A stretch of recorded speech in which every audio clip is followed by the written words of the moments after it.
Hello my viewers.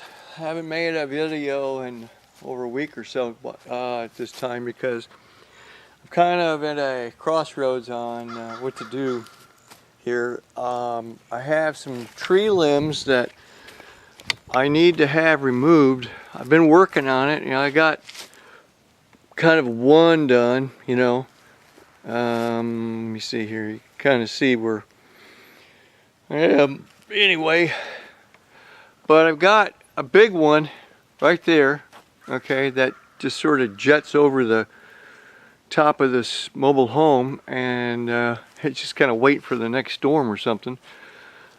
And I actually have another one here that I have to remove right here. Does the same thing. And then I've got some other things. I've got this tree that's got to go because it kind of goes over on top of the mobile home. Then I've got some dead trees like this one here, okay, and I've got to be really careful about taking this down. Matter of fact, I don't know if I'm going to. I may have to get somebody to that's got the right equipment, because I've got a electrical line right there, okay, that this, sure enough, it's gonna, this limb's gonna come down and take out that electrical line. That would be bad. And then let me move over to another part of this property here where I'm going to show you my dilemma here with the trees. I've got this other dead tree right here, okay, that goes over the mobile home. It's got to go. So I'm kind of taking and doing like what I can right now, taking down some of the stuff that I feel comfortable with. I took down one limb on this tree because it was poking into the roof of this mobile home. So anyway, as you can see here, okay, let me see here, when I go along the side here, okay, and I go up, you can see what tree limbs go over the mobile home. Okay, matter of fact, I come over here on this side, I've got some limbs that are doing the same thing right here. They've got to go. So yeah, that's pretty much what's going on the property right now. Just thought I'd give you a little bit of an update. Mobile Home Edition Demolition Recap. So this is pretty much the inside of the addition before I tore it down, and here I am tearing it down on the outside. It was somewhere between fun and exasperating, really, to do this. But now that it's all finished, I can pretty comfortably tell you that yeah, it was some work. And sometimes I wondered, what in the world am I doing? But I knew that there would be some sort of reward at the end, which I guess I'm still waiting on. But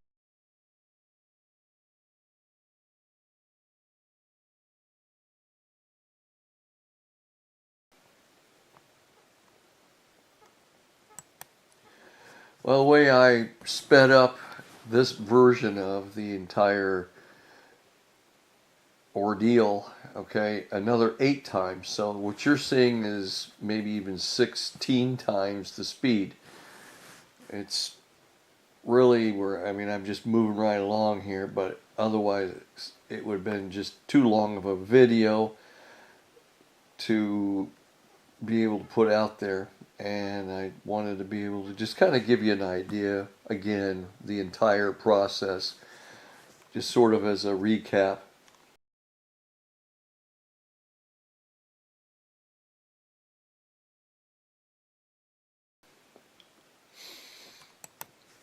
You might see where I am wearing some headphones there. I'm not listening to music, and it's not for the telephone or anything. They are actually sound suppression type of headset. Um, the reason I'm wearing this is because the mosquitoes are so bad that they just irritate my ears. They I don't know what it is, but they just go for my ears. So if I put these headsets on, then I don't have to worry about the mosquitoes. Now, some places you'll see me not wearing them because maybe the mosquitoes weren't as bad, but when it warms up a little bit, the mosquitoes get so bad that I just can't tolerate them nibbling at my ears. Yeah, this part here was actually kind of demanding on me, pulling all them vines down and everything, and then on top of it to get rid of that 90-pound slate that is on top of the roof. I had to cut it in half, otherwise it would just be way too heavy to try to roll up and drag away. And still, I mean, I still had a hard time dragging it off. Naturally, if I had a tractor or a excavator or something like that, then this task would not have been so lengthy or physically demanding. But I was trying to save what wood I could so that when it's time to rebuild that area of that bedroom back there, then I'll have the wood. Because, by the way, I noticed that the roofing, the 2x4s up in the loft area, the ceiling is rotted. So I'm going to need some of these 2x4s that I was able to save to replace those ceiling joists. One thing I'm trying to do is I'm trying to get a real estate agent that I can interview. I'm hoping that he can shed some light on what's going on in the real estate market in the area where this is, which is the Fanning Springs area, meaning it would probably pertain to the entire North Florida area, where not so much in the cities, I don't believe, but mainly in rural areas. I already kind of know what kind of properties are selling and what kind of properties are not selling. The kind of properties that are selling are the kind of property here that I purchased. If you can purchase them at a good price, then you can afford to rebuild a lot of things where there's a lot of demolition or even like tree trimming or a lot of different demolition and rebuilding. So that was an eye-opener there for me. And I found that those properties are pretty much really sought after, even right now in this particular real estate market.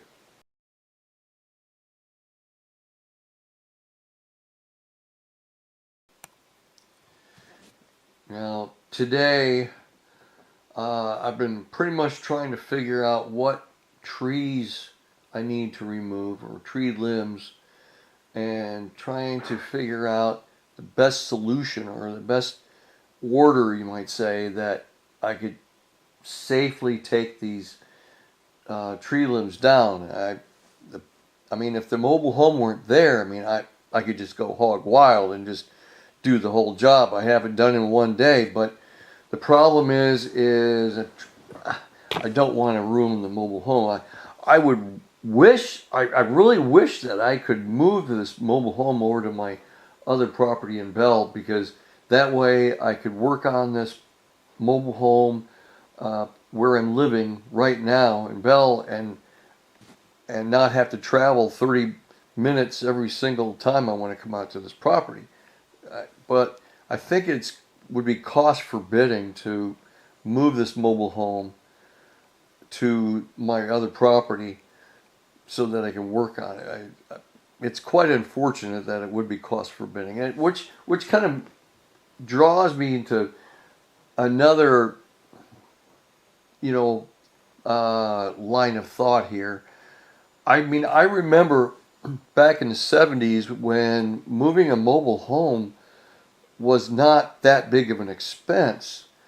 It was, I mean, I'm not saying it was cheap, but I mean, I'll give you an example. Okay, it would cost me probably about $10,000 to move this mobile home just to get it over to my property in Bell where I can work on it without any problems and make it real convenient for me. Whereas I remember back in the 70s, $300 and I could have the mobile home moved and set up. It is just crazy. I mean, that doesn't even follow with the rate of inflation, or anything. I don't understand what happened in that amount of time.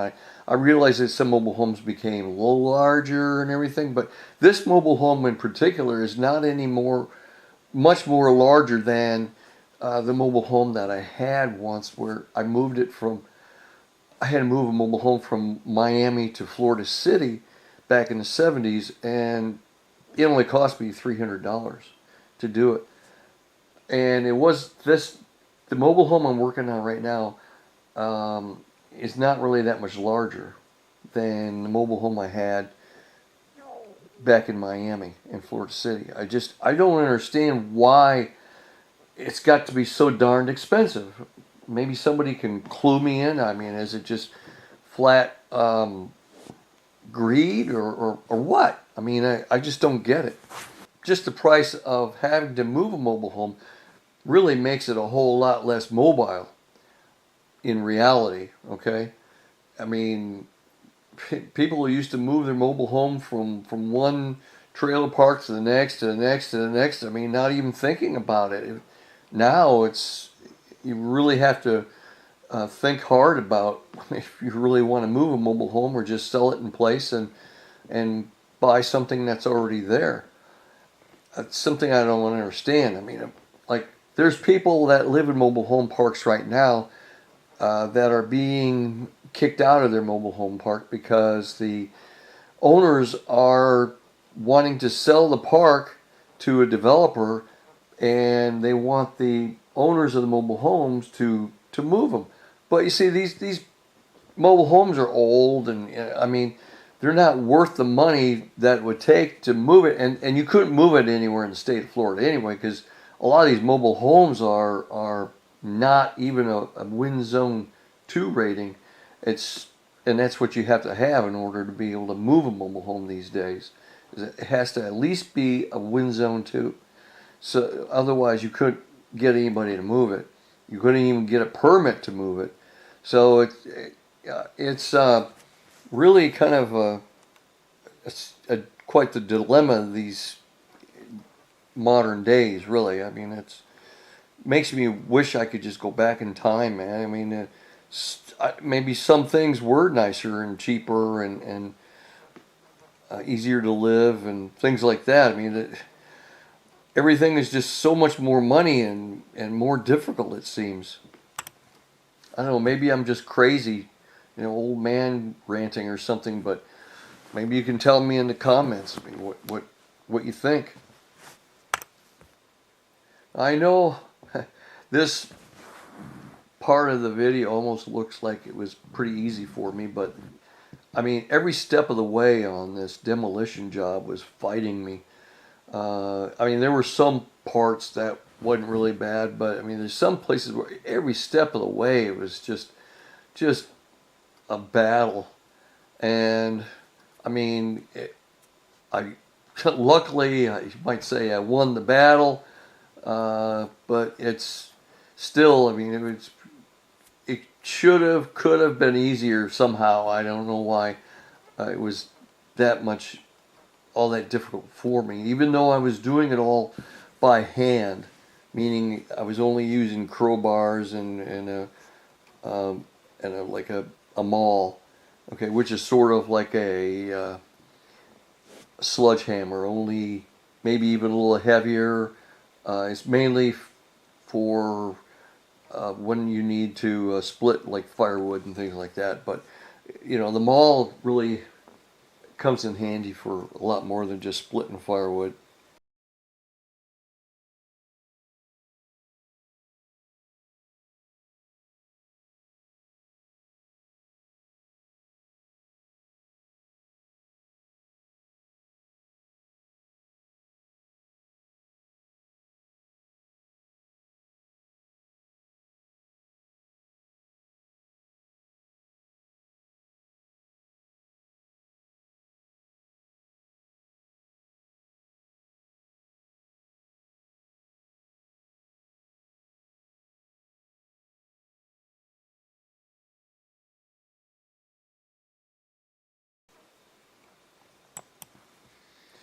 As usual, you don't have to hit the like button, but I would appreciate it if you comment and subscribe. And it really does help me out if you comment and let me know what kind of things you'd like for me to talk about, because sometimes I get a little tongue-tied or looking for things to talk about.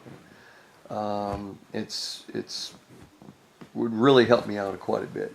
So thank you very much for watching.